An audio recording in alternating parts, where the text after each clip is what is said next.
We're on site today. We have the masons here working on the front steps. They finished all the foundation walls. In the meantime, we passed our backfill inspection. Today we're going to be working on our leader drain system. We have the seepage pit buried in the ground. We brought the pipe over there to connect it to. We're going to put the leader drains around the perimeter of the property and tie it right there.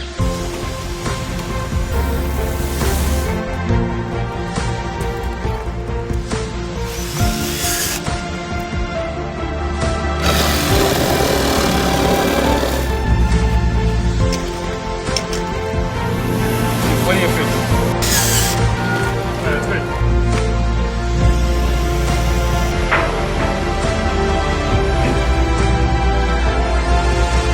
As we're getting ready to backfill, we put in the leader drains. We got 2 stub outs on either side, in the front and the back of the property. And that's where we'll connect our downspouts to.